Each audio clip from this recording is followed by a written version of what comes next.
তাগিদ অনুভব করি না। তো যেহেতু প্রশ্ন আসলে উত্তর দেই, সেটা হচ্ছে আমি যেটা শেয়ার করেছিলাম, দেখেন IMDb রিপোর্ট কি, এটা ইন্টারনেট মুভি ডেটাবেস, তাই তো? সো আপনি একটা সিনেমা দেখবেন, একটা সিনেমা দেখে আপনি আপনার রেটিং দিবেন সেখানে। তো সেখানে একজন রেটিং দেখ, 15 জন রেটিং দেখ বা 50 জন রেটিং দেখ, সেটা আমাদের দর্শক খুবই ইম্পর্টেন্ট। তো আমি যেটা শেয়ার করেছিলাম সেখানে সেটা একদমই অথেন্টিক, কারণ সেই রেটিংটাতে আমি দেখতে পেলাম যে দাগি গট 9 আউট অফ 10 ম্যাক্সিমাম দর্শকের ক্ষেত্রে। সো এটা ন্যাচারালি, তো আমি একটা ফ্যাক্ট শেয়ার করছি।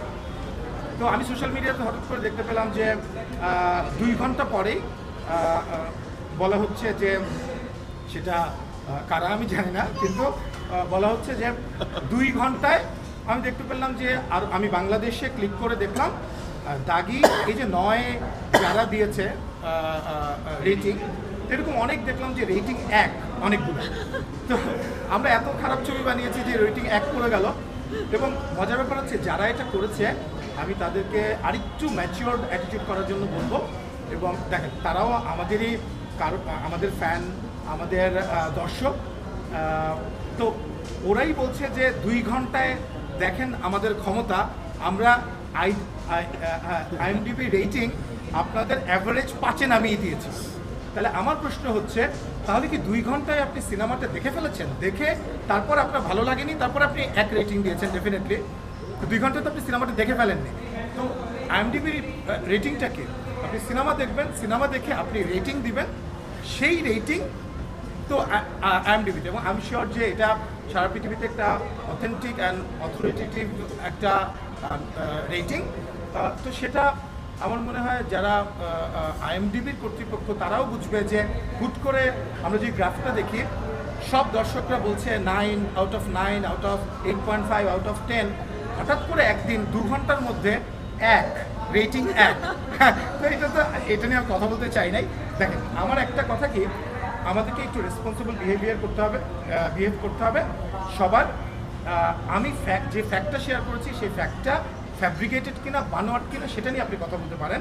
কিন্তু আপনি বলছেন, নিজেই বলছেন যে 2 ঘন্টায় আপনার রেটিং নামিয়ে দিয়েছি।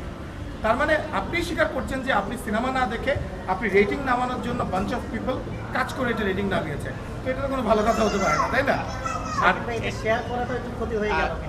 ওরা বলতে চেয়েছে, আমি একটু যোগ করি, ওরা বলতে চেয়েছে যে যাদের কথা বলছেন আসলে বেশ কিছু পোস্ট এরকম দেখলাম যে আপনার সিনেমা আপনি সিঙ্গেল দিতেই পারেন, যে দাগি 10-9 পেয়েছে, বাকি যে 2টা সিনেমার পোস্টার ওখানে ছিল সেটা আমার কথা হচ্ছে, আমি বারবার একটা কথা বলছি, আমি আলাদা আলাদা করে কিছুই দেখিনি।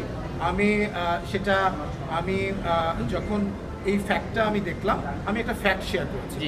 সেটা আমার ছবি ভালো, আমি যখন দেখলাম যে আমার ছবি হায়েস্টে আছে IMDb রেটিংয়ে, তখন আমি শেয়ার করতেই পারি। তো আমি কোনো ফ্যাক্ট শেয়ার করলে সেটা যদি কারো পক্ষে বা বিপক্ষে যায়, তখন তো আমার কিছু করার নাই।